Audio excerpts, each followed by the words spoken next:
Xin chào các bạn, mình là Brooklyn Day. Hi everyone, my name's Brooklyn.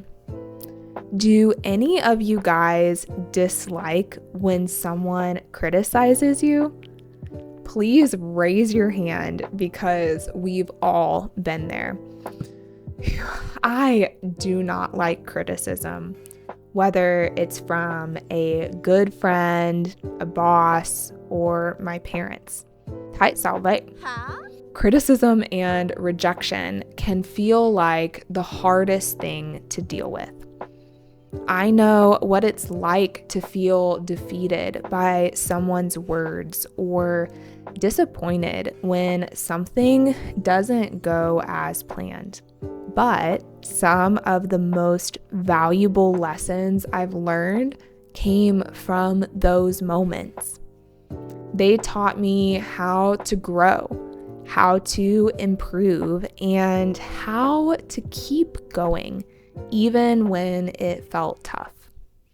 Let me share with you what I've learned and how you can see these challenges in a new way. But first, I just want to say thank you for stopping by Brooklyn K Chuyện, a channel with the goal of helping you improve your English while keeping things fun and practical.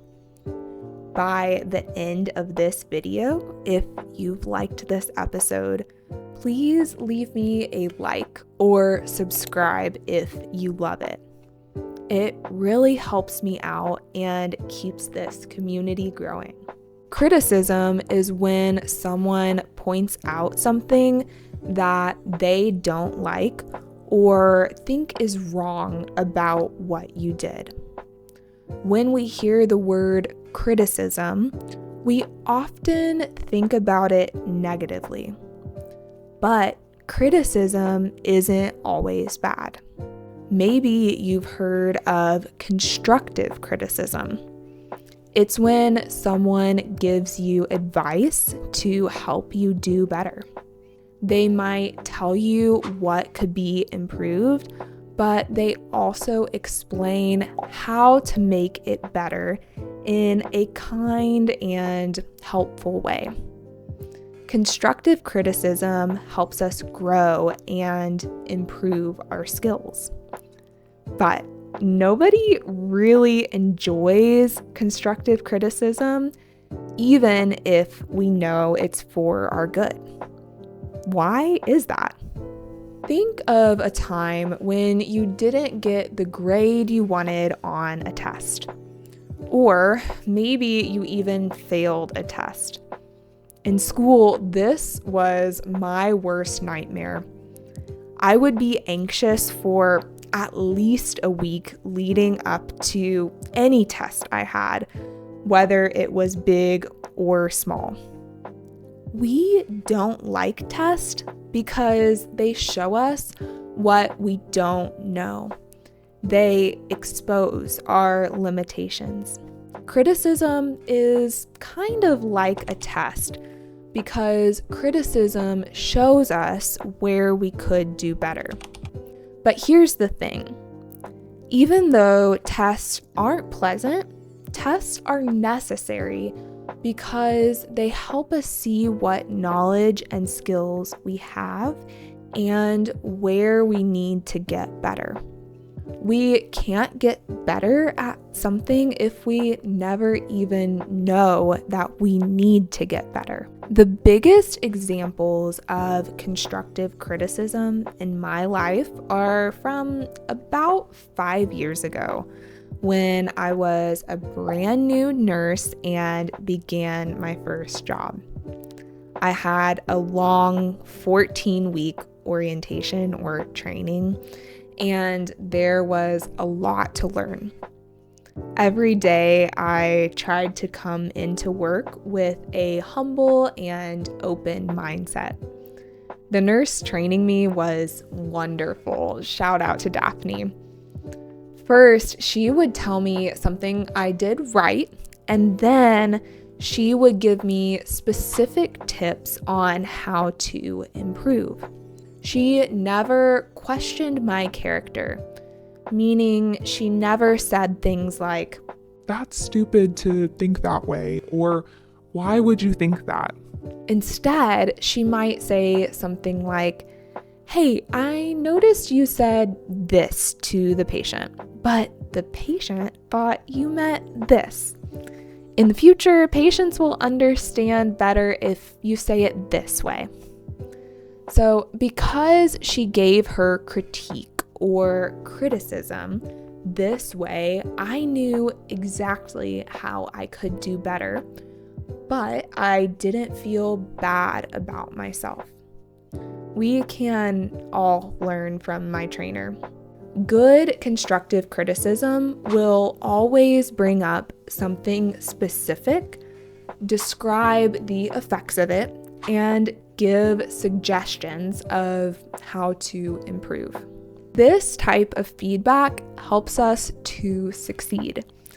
Also, it helps us to not take the feedback too personally.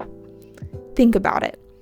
You might receive constructive criticism at work because you're not meeting a certain goal, but that doesn't mean you are a lazy person. It just means that you need to adjust your approach. Or maybe you receive constructive criticism because someone sees your potential and wants to help you improve. As we talk about this, remember that not all criticism is constructive and not all criticism is true. Once my boss asked me to come into her office and I didn't quite know what to expect. She told me things people on my department were saying about me, things that were not good, things that questioned my character. I couldn't even believe what I was hearing. I tried to understand where my boss was coming from, but I just couldn't see any truth in it. It brought me to tears because I couldn't believe people would see me this way. I talked with a few other trusted leaders in my department, asking them to give me honest feedback and to tell me if they could see any truth in it, and they assured me that this was not the case. So I'm sharing this so that I can point out a few key things about how this is not a good example of constructive criticism. First, my boss did not give me any specific examples. I asked for specifics, and she just couldn't give me any. Second, she didn't give me a way to resolve the problem. I care strongly about treating everybody with respect and kindness. And so I wanted to apologize to anyone I could have wronged. But my boss said I didn't need to apologize to anyone. And this ultimately left me feeling confused.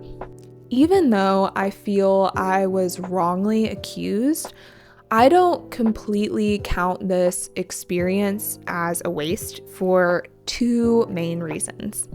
First, because of this, I think I grew a little bit as a person. I always try to live in integrity, meaning that I always try to do the right thing, even when nobody is looking.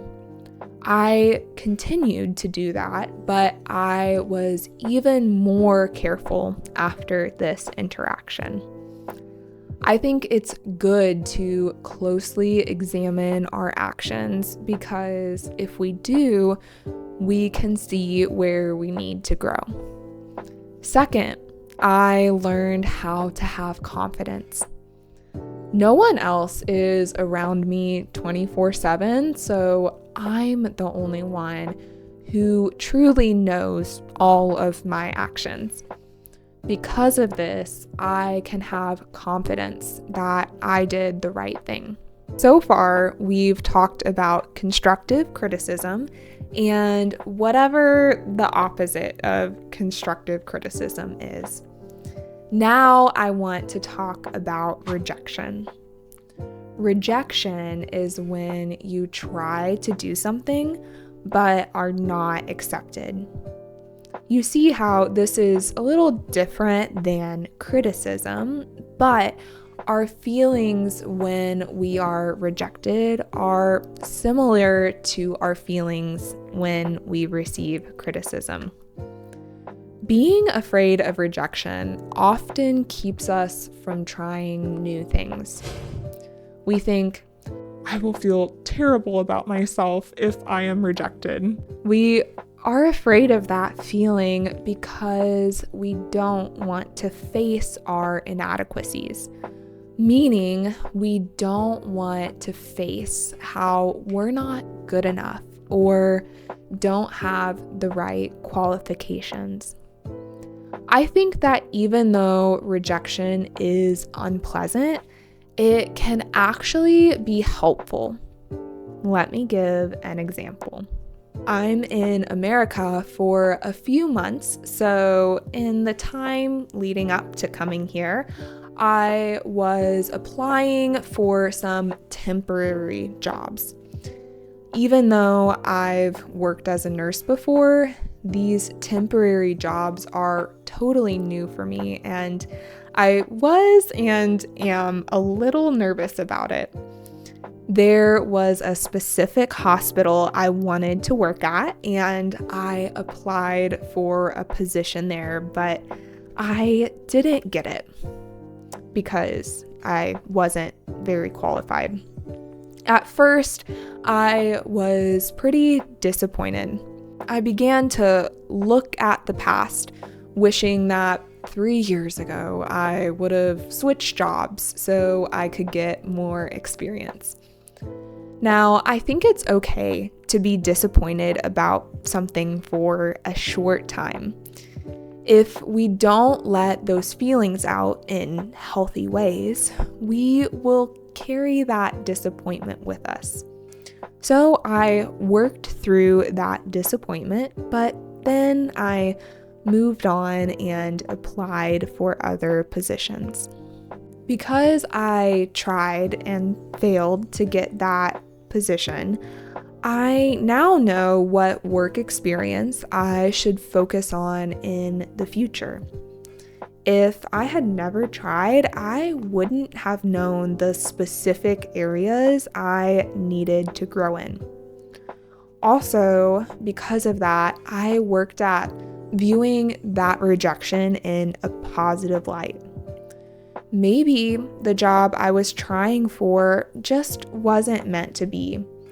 And maybe the opportunity I have now is something much better for me, and it's just right around the corner. So I started to think, instead of, what if I'm rejected? Instead, I thought, how great could this next opportunity be, and how amazing would it be if I'm accepted? Life is just too short to not keep trying until you get something better. So tell me, have you ever wanted to do something but chickened out because you were afraid of getting rejected? We're all in the same boat here, and I think we've all experienced something like this. Let's share our stories in the comments and encourage each other. Okay, guys. Thank you for listening. That's all for today. Goodbye for now, and I'll see you in the next episode.